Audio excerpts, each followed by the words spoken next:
right, welcome to the second game of this doubleheader. It's going to be Phoenix Rising Diamond versus Holowife Gaming Catgirls.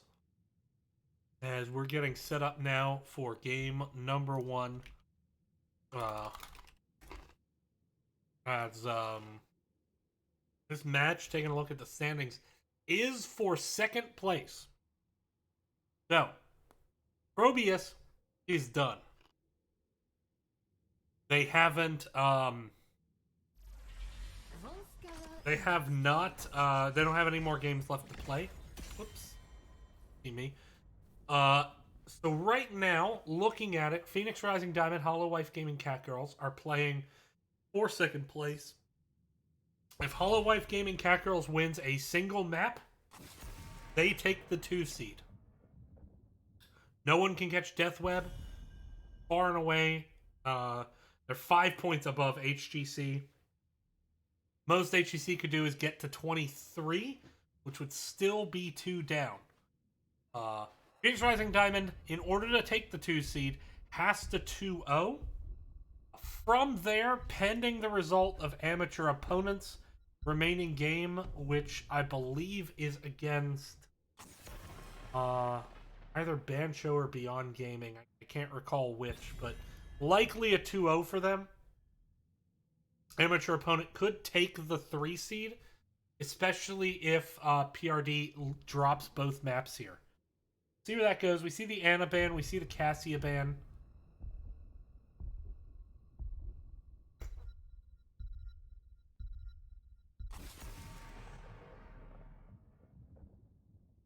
Division B Southeast has been fairly spread out, I would say. Deathweb, clearing away the favorite. Then at the bottom, you got RGA and ZZZ, both having just very poor seasons. Bancho, really kind of disappointing season from them. They're sitting at 6th. They're not going to move up. Beyond Gaming sitting at 12. Their first season in the league. They've had some troubles, but all in all, 5th place, or excuse me, 6th place, not too bad. Right now, we're kind of looking at how this 2 through 5 shakes out. Right out of the gate, HEC moving straight into the Stukov, putting Shamhat on that hero. Shamhat used to be a healer for Die for Vision last season. Has been playing very well, I would say, for HGC. Phoenix Rising Diamond going to move into Ando and Joanna, so a high priority on healers in this game on Volskaya Foundry. That Joanna is an interesting pick. Joanna really has fallen off a lot this season with the nerfs to her Iron Skin trait. It has definitely limited her effectiveness. A lot more killable now than she used to be.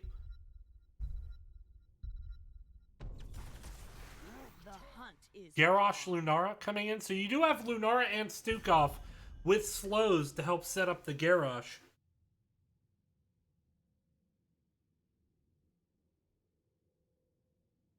This could be a hyper carry Lunara. You could see something coming out here like a Zarya to give speed boost. Would be a bit low on damage, but it'd probably be okay if they paired it with a high damage offlane or something. Sonya. Or even a Thrall, mayhaps. Tassadar getting banned out. On the other side, banning Tychus, I think it's a very good ban. Tychus is just extremely strong right now, and I feel like I should see Tychus picked or banned almost every single game, and I don't. And I don't really know why. Double Mage coming out to deal with the Garrosh, trying to have a lot of poke opportunities. You got Mephisto and Li Ming. But of course, that means Joanna kind of has to be a lonely body sitting on the point if you get into a stall fight. That can be tricky. Junkrat Sonya. Okay, so not going with the hyper carry. Junkrat still compare pretty well with the Garrosh. Sonya, though, there is that high damage offlane. Imperius going to be the offlane. So you have another body that can sit on the point, although Imperius fairly hard countered by the Garrosh, if I'm completely honest. We saw that in the last series we casted. You know, even if Imperius lands a good spear, if Garrosh is in the area, Imperius is getting thrown into no man's land. They do have the Anduin, which can counter out the Garrosh, pulling someone back who gets thrown. You do also have the Joanna, who can kind of step up alongside. So we'll see if that's enough.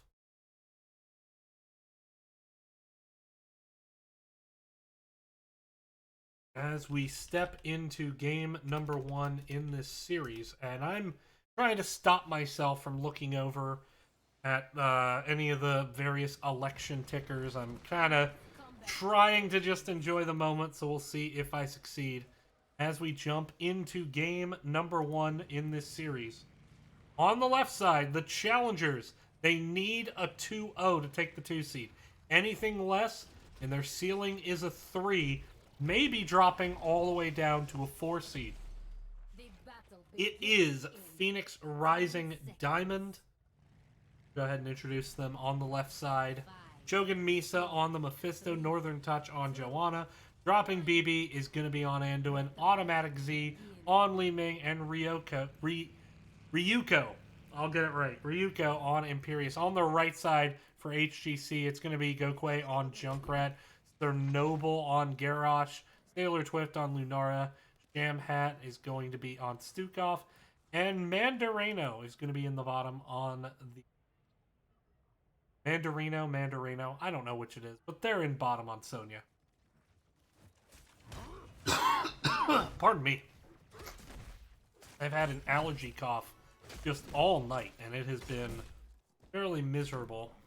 Take a look at the talents. Everything looking fairly standard. Garrosh, I've seen a lot more extended range on throw lately, but I'm still a fan of the Q build. I think it pairs really well with his level 13 that gives him quite a nice beefy shield. Nice and beefy. Num num num num. On the other side, worth noting, Anduin went to Renew, which is what I would pick into Garrosh. It's going to be hard to step up and get a lot of reliable value with Pursued by Grace if you go into bold strategy. And so it seems just having the throughput of, you know, effectively 50% better Q healing in concept is quite nice. Well, it's not 50% better because there's cast time, so it's like, I don't know. Ooh, there's a throw. Be 5 divided by 7, whatever that is. 1 minus 5 divided by 7. Mephisto tries to poke in, and while he is Mephisto and does go back, it took quite a bit of time. And in that time, Mephisto did get dead. So good start here for HGC. They managed to grab the healing camp. They are ahead about a half level in soak, so working out nicely for them.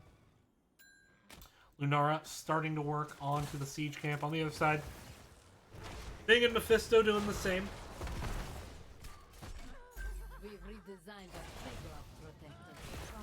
Joe did go with the Sins Exposed, trying to get some extra wave clear. A little bit of extra team fight damage, nothing to write home about.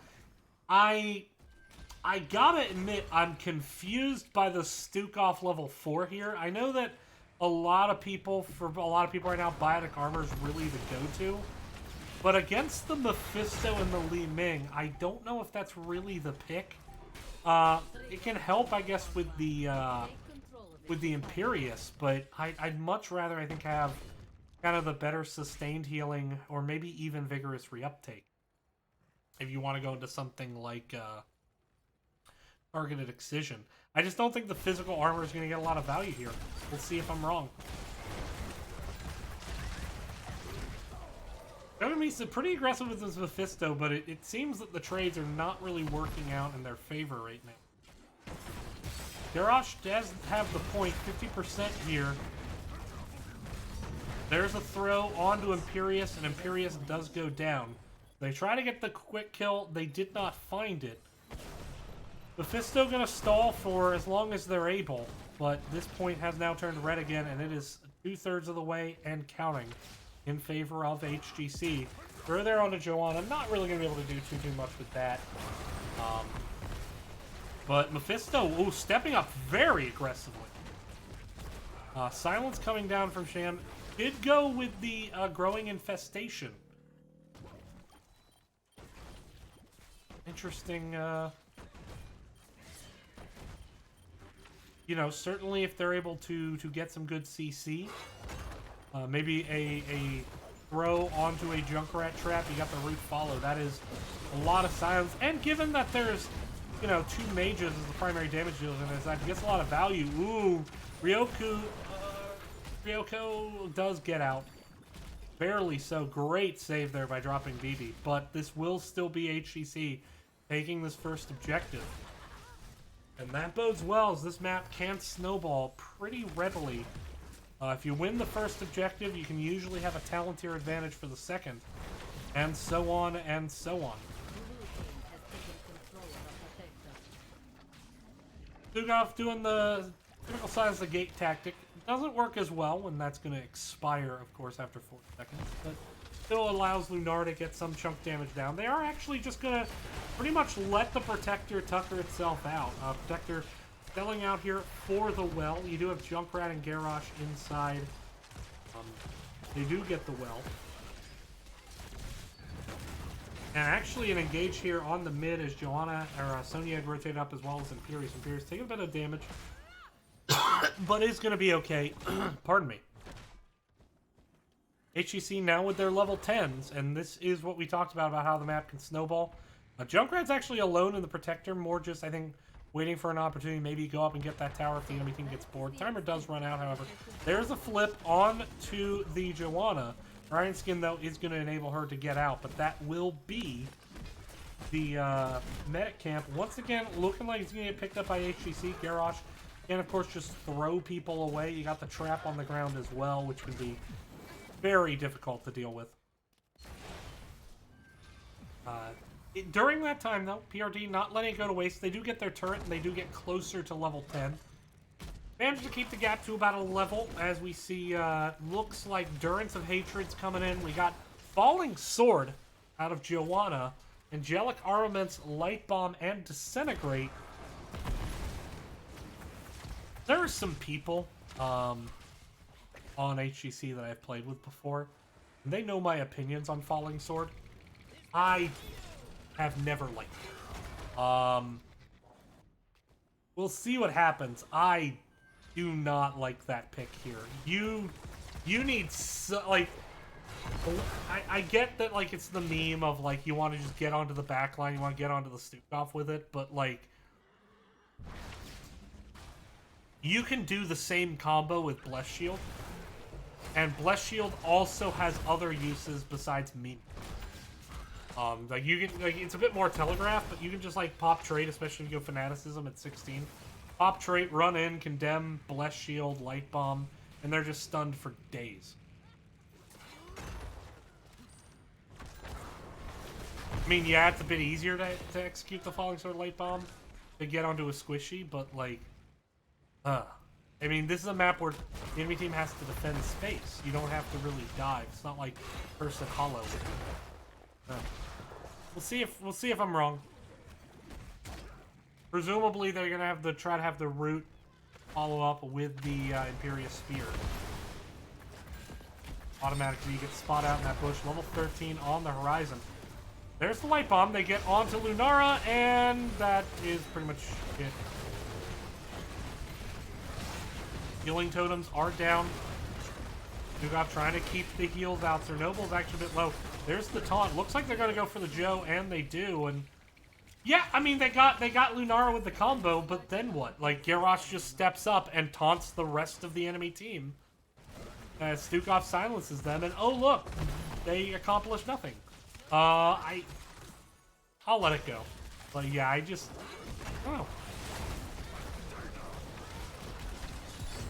Ooh, Mephisto goes down. And that's the thing with Mephisto is if you get caught out with that Stukov buying you, he's just gonna drop silence on your teleport back location. And HGC looking good so far in this series. Again, they only need one game, and they clinched the 2 seed. After that, it's just about making it look good in the newspaper.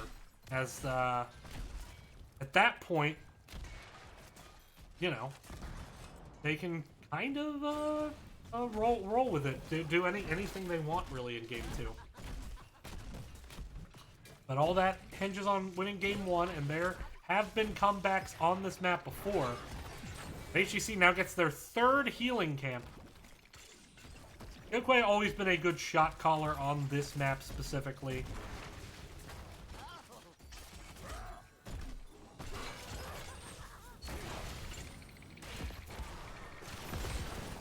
Yoda step up, looking for Luna. Doesn't really find it. 64%, so 2/3 of the way there for HGC. They're going to back up here. And maybe just look to soak 16s if they have the time. Sony going back to do the siege. They do have time to do it. They can get a lot of the soak down here. Siege camp helps. As does the turret camp. But PRD not just going to ignore that HGC has gone away to soak. Now HGC going to have to start rotating back up. Junkrat going to come up here and contest a bit. 52% and climbing. Starting to run a little bit low on time. HGC going to need to rotate up, but they do have that 16 talent here now. 72%. Got to start making your move here. Got to get on to this point. 80%. Looks like it's going to be Sony who's going to be running towards it. Garrosh has blown the unstoppable. There's the light bomb combo, but a great breaker by Shamad, who manages to walk away. And now the fight might be able to turn here as, Northern Touch is so low, and a great throw from the Garrosh to get a 3-man stun. That turns into another 2 kills, and I don't think Imperius is going very far. He is not, so great job there by Sir Noble getting that big combo. 8 kills to 0, over a 2-level advantage, and they're about to have a Triglav Protector. HGC is rolling in this game.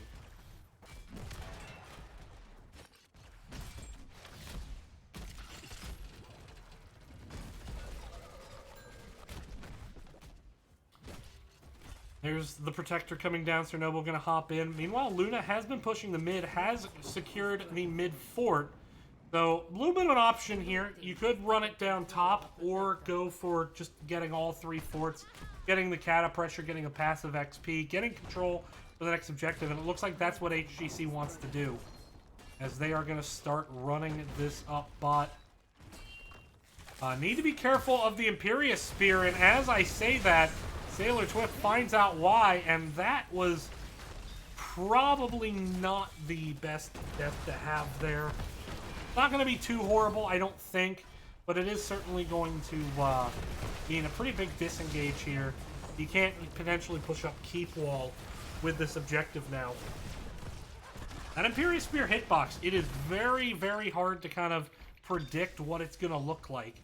It can definitely be a bit finicky, but can also be really devastating when you get hit by it, as we saw there.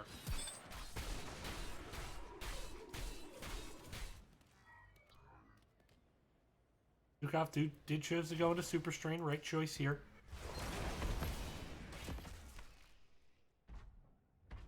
Vector is going to start walking up the mid. Not really a lot you can do with it. It's going to run out of time here. But it is going to put Garrosh towards the back line. And it looks like PRD really wants to get this heal camp. It would be their first. Lunara is not here yet. This is a pretty risky invade.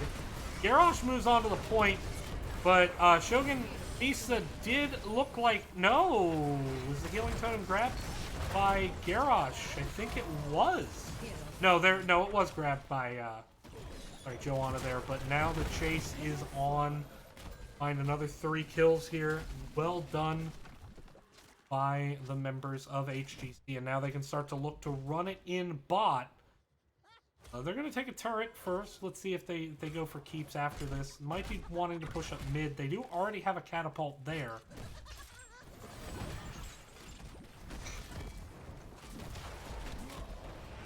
Endurance of Hatred came out, did not connect.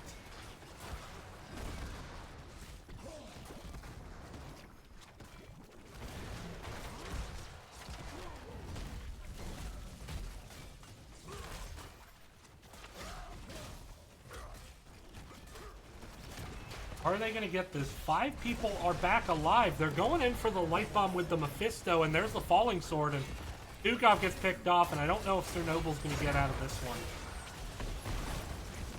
So, stayed a little bit too long there, did the members of HGC. They did not quite get the keep. They did get the turret, but they also got a couple deaths there. So now, what does HGC do? They just got level 20, so they're going to be down for a bit, but once they're back up, they should be able to get a pretty big early lead onto this objective. They'll have a couple turrets and a healing totem in hand.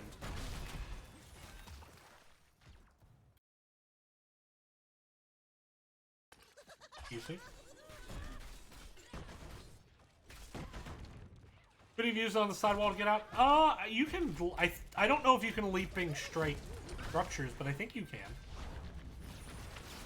I think you can leaping strike structures, maybe.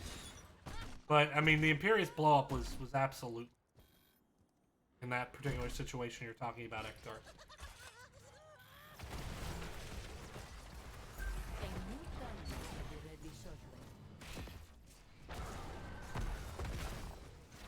All right. Oh, now.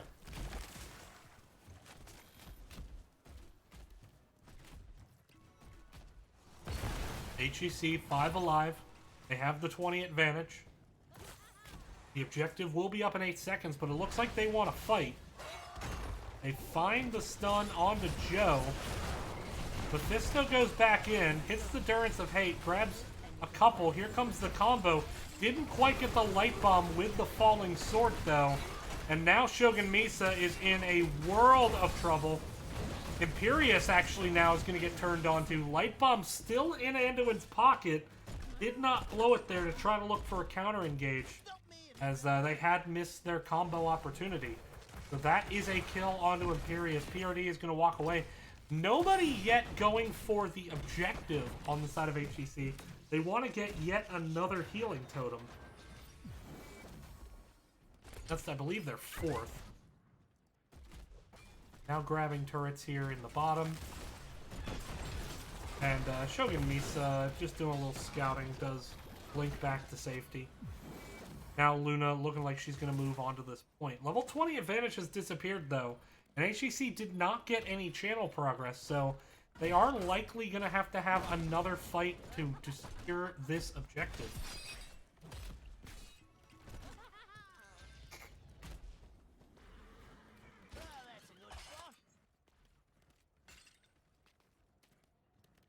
So they're defending a point. This is always such an awkward objective.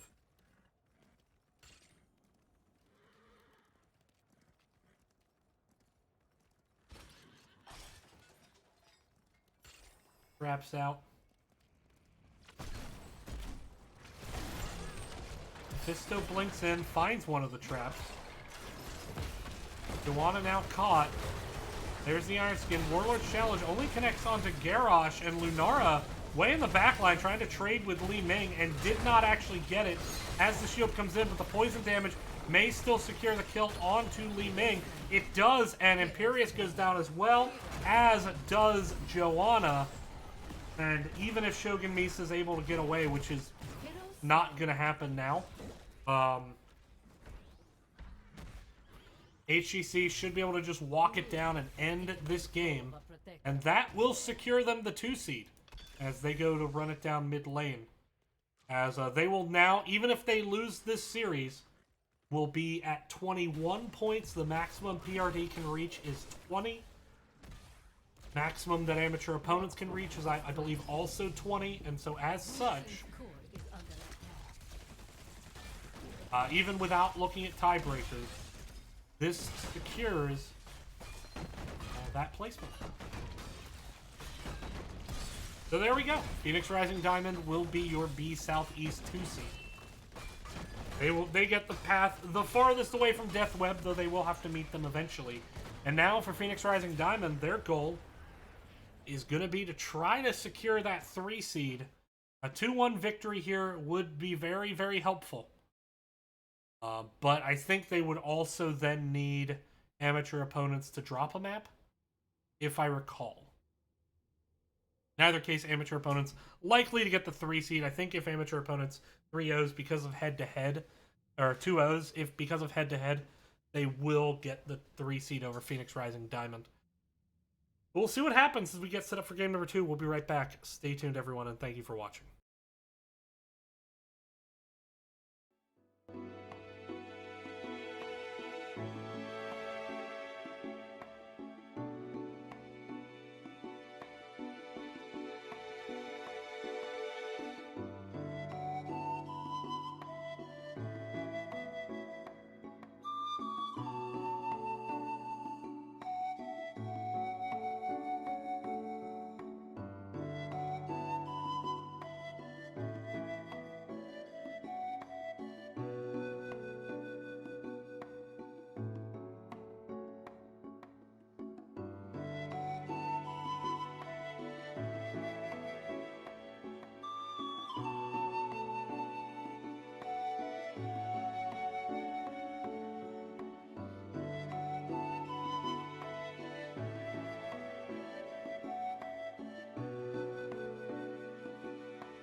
Sorry about that. Sound is fixed.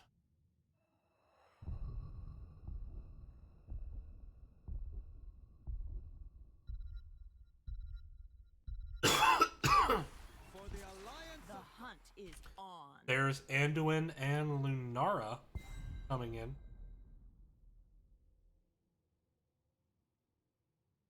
So Lunara's still the pick for Sailor Twift. Jamhat swapping over to the Anduin against this Chromie onslaught. Chromie good on this map for stalling out the objective. You got Deckard ETC. I've made my thoughts on Deckard, I think, fairly clear. I don't like Deckard right now. I think Deckard's actually rather weak at the moment. I was very, very surprised that in this balance patch, healers were largely untouched. I think right now, Uther is too strong. And I think Deckard is very, very much too weak.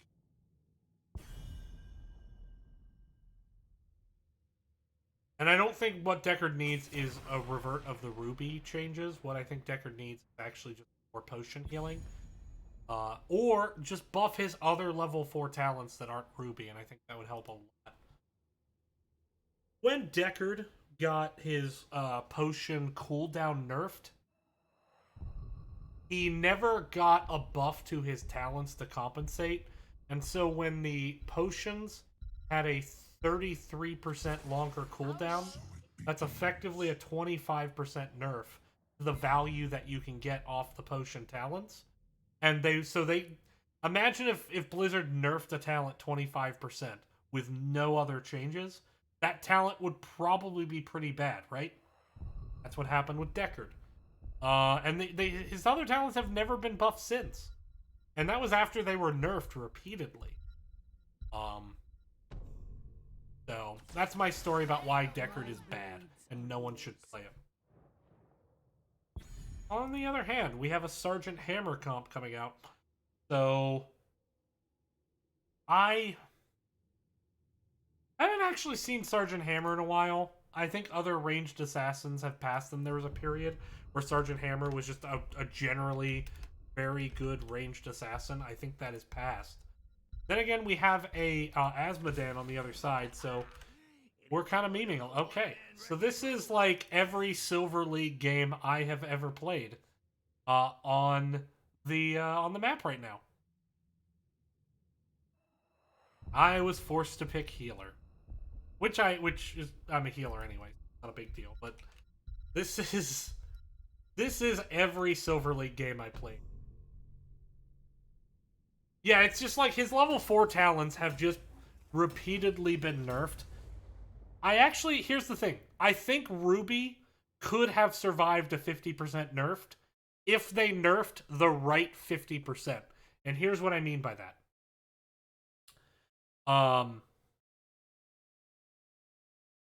What I mean is if they kept Ruby at a 10-second cooldown, but they nerfed the potions by 50%, I think it would be better.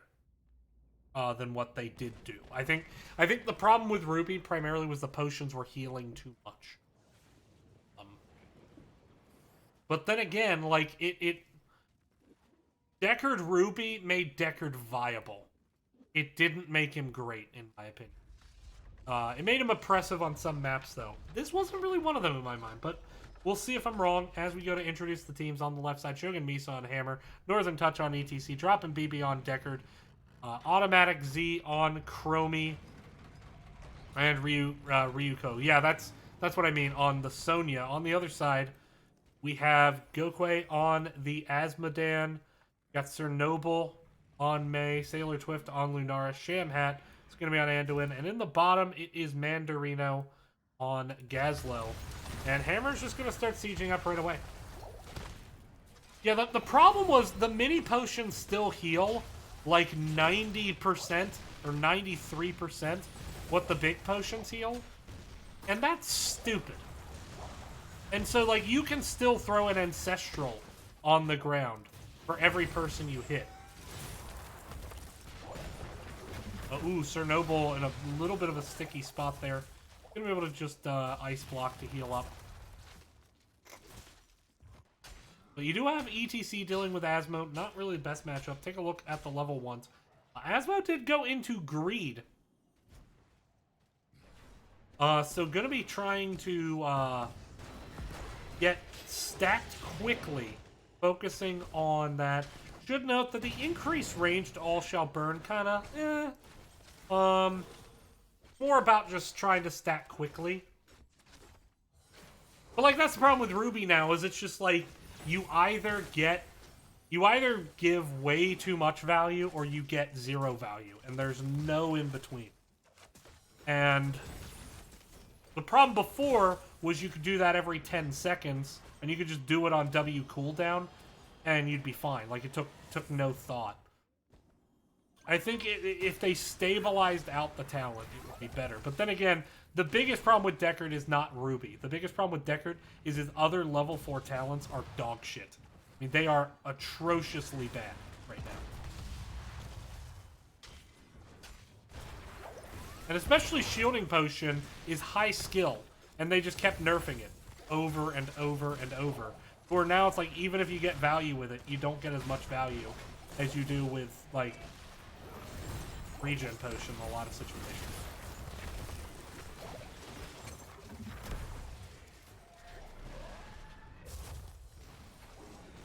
Well, so far, pretty unexciting. Just the standard 1-3-1 with the camp rotations, but that's all Tarek. And as I say that, Potion of Shielding comes out. I'm either going to be proven wrong or right. We'll find out. I will say Potion of Shielding works very well with Hammer, since Hammer can, you know, just post up on the potions and just get all that shielding. But speaking of posting up, their Noble just posted up behind Hammer and secured the first blood of the game for HGC. Not a lot to be done there. And we do have a pause. Game has been resumed. Not sure. Sounds like that was unintentional.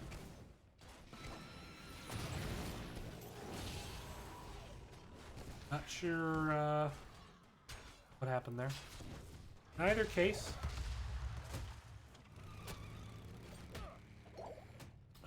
looks like HGC, and this is where, you know, if Chromie is not there defending as soon as the objective starts, and you can slip it in, then, phrasing, then you're gonna have a pretty big advantage onto the objective. Now, the objective has been recaptured. You know, it's being stunned, but now it's recaptured by PRD, so that stops the timer at 11 seconds.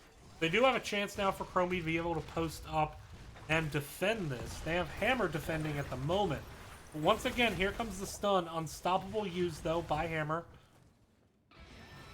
Asmo currently at 40 stacks. Keeping an eye on those.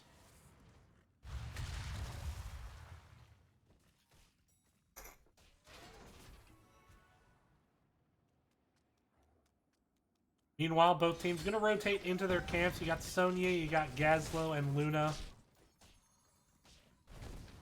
Asmo still clearing up the top. Wanted the all shall burn, but not really much to do much with it.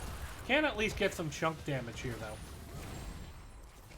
Now they want to let Asmo clean up this minion wave if they are able to. 46 stacks for Asmo. Gazlo, meanwhile, did manage to sneak that channel. With Chromie having to back there, presumably for mana. Focus on the Sailor Twift. That's where the pings are coming, but they just can't quite get there. And Sonya's going to fall. So does Gazlo, though. The one-for-one trade at the moment. Shogun Misa is in a bit of trouble. Going to have to back up. Dunk comes in. Not really doing a lot of damage yet. Only 56 stacks. That will certainly get harder as the game goes on. There you go. And Asmo currently just going to the top, making sure to get the wave, get some more stacks. As the objective timer has finished, and HGC pushing up in the lane. Standard kind of 1-3-1 split here, although Gaz did back, or no, Gaz coming back, I should say, from dying. Once again, kind of pushing into Shogun Misa, but Shogun Misa doing a good job in terms of just, you know, trusting they're unstoppable, making sure that they stay good blinds, though, to focus onto Misa so they can get some value. Don't think they're going to get too much done here. But in the top, this cavalry camp doing quite a bit of work with Gazlo assisting Azmodan. In the bottom, Lunara getting the better of Chromie at the moment. Needs to be careful, actually, Sailor, putting some damage into the Chromie and thus enraging the tower gods. Chromie getting some good damage here. Sailor needs to be careful. W comes in, not able to finish. The fort does fall, so HGC does get a fort off that first objective. Up on the top, Sonya trying to generate some kind of counter push, maybe look for a wall up here. Gotta think this isn't a great matchup for Asmo. If Sonya can just stay up here and then just pressure. Ooh, there's the power slide. They're looking for May. Here comes the BFG. Does manage to connect.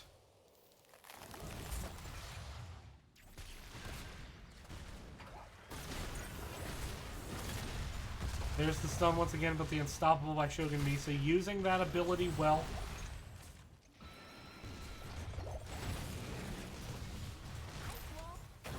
There's the ice wall. They're looking for the engage. That Cravo bomb was a bit too early, though. And I don't think they're going to be able to secure any kills as a result of that. Oh, Shogun Misa's low, but had a potion, yeah. Just a little bit of a missed timing there on the Gravo bomb, but you know, if they can dial that in, I think it's a really good combo they have set up.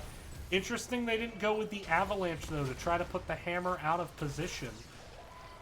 They are going to stick with the ice wall to gum into the hammer, which I think is maybe a wise decision. Meanwhile, though, HGC find themselves up 2 forts heading into this objective.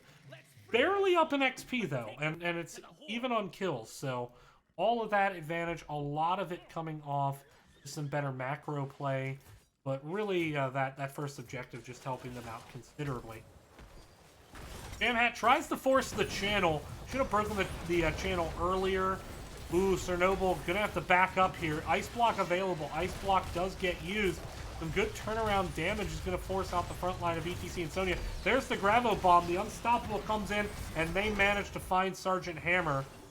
While the Unstoppable prevents you from getting pulled, it does not stop that damage. And that was enough to get that kill and allow themselves to start getting channel progress. Hammer in the penalty box for another 14 seconds, so she won't be up until the timer is at 20. And the thing about Hammer is you want to be set up in position to fight. You don't want to have to run into position to fight. And so, and arguably the same can be said of Chromie, so already a big advantage for HGC. Ice Wall used there, not really a follow-up opportunity. Hammer is now coming in, but there's only 10 seconds left, and I think PRD just has to give this. They're going to make a play for their siege camp. Bit risky with so much of HGC nearby. Sonerable is going to spot this out. Are they going to try to make a play for it?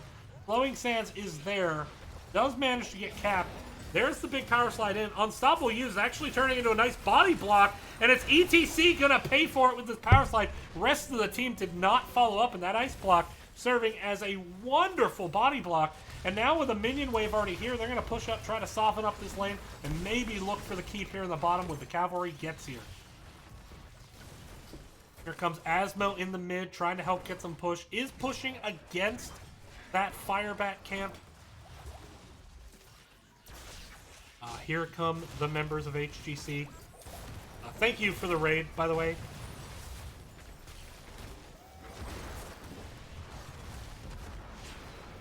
A 4v4. Health bars are a little bit low at the moment, as is the mana for Sailor Twift.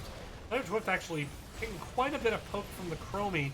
Anduin trying to throw out the healing, but it's actually Chernobyl who's going to fall, kind of stuck in that slowing sands. They really sold out for that keep, but did not find it. Sonya, meanwhile, defends the top, keeps the keep wall nice and healthy. And now looking for the gas. Good Gravo Bomb and Leap of Faith to escape. So HGC will be able to get away. But they do not manage to grab this keep.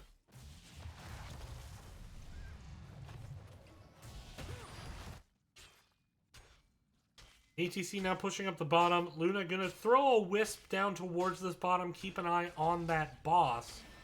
That suggests to me that HGC wants to go top boss. Wisp on the point and no one there. They're going to go ahead and start on this boss. And as soon as they see HGC taking their siege, I think they'll know they've made the right decision. They do have some good tools to secure a boss. They have the Ice Wall for the disengage. They have the Gravo Bomb combo potentially to set up. On the other side, Stay a While and Listen and Mosh. But they're not even going to be close to coming here in time. In fact, they don't even head top. They're going to just start on this bottom from the looks of it. Luna sending a Wisp. They're going to see it's here. Now, keep in mind, this boss is pushing down a keep wall. If Sonya hadn't saved that wall, this boss would be a lot more threatening. A good macro play paying dividends by Sonya. Will HGC get in here in time? I don't think they will. Good cap there by the members of PRD. But now, trying to look for the combo are the members of HGC. They have Shogun Misa so low. Is it going to be enough? It is. And Ryuko is actually very low as well. But the chase disengaged by that nice Deckard root.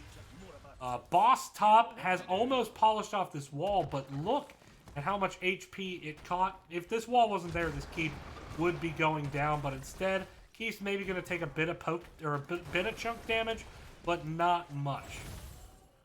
So Sonya, that earlier play, paying dividends here. Now, Chromie, once again, not able to get in position, though, because she's with the team. So this could be a quick capture by the members of HGC if they can keep the Chromie peeled out. No, good closing. Oh, there's the Mosh. They want Anduin. Gets interrupted. ETC extremely low. Sailor Twitch trying out the damage. Here comes Hammer. Get some good damage onto the Chromie there. Jam Hack gets the channel, and the countdown has started. 48 and ticking. And this last objective can take forever. With that said, we're in the territory that death timers are going to start to be decisive. Oh, and Goku goes onto the back line and just finds Sergeant Hammer and takes it down. Gravo Bomb combo sets up the kill onto Sonya, and this looks like HEC might be taking game number 2 and the domination.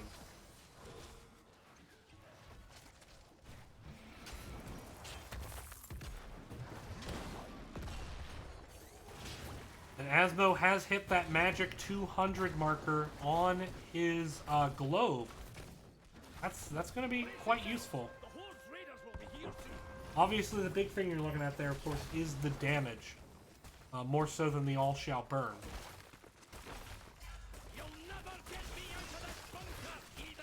And with 2 keeps down now, and the cavalry on the way, this looks like it's a very difficult situation. Although Sir Noble's in a lot of trouble here. Can the cleanse come in? No, it's too late. Now the leap onto the back line. I think that was just some impatience there by HGC. They absolutely had time on their side, especially with all 3 keeps down. This may still be decisive, but kind of a bit of a misplay there, if I'm completely honest. With no armor, it may still be enough. It's a lot more dramatic than it was before, and it will be especially more dramatic if Sailor Swift goes down. And she does hammer with the BFG. And this might be PRD surviving this. It's going to be close. You see the invasion. That might seal it. Asmo goes down. And there we go. So, HGC going to take this series 2-0. Set themselves up very nicely as the second seed in this division. And I do think there's a pretty big gap from Deathweb to everyone else. But I also think there's a pretty big gap from HGC to everyone else as well. I think those 2 likely to be finalists in their division, and looking forward to that rematch. But for the time being, HGC going to take the domination victory here. No post-game interview tonight. As you can tell, my voice is starting to go. My throat has been very sore, and admittedly, I'm still just very, very stressed out about the election, so I'm keeping my eye on that, as I imagine many of you are. But with that, thank you all for watching. We'll go ahead and show the talents here before we go. Congrats to HGC on the win, and we will see you next time, everyone.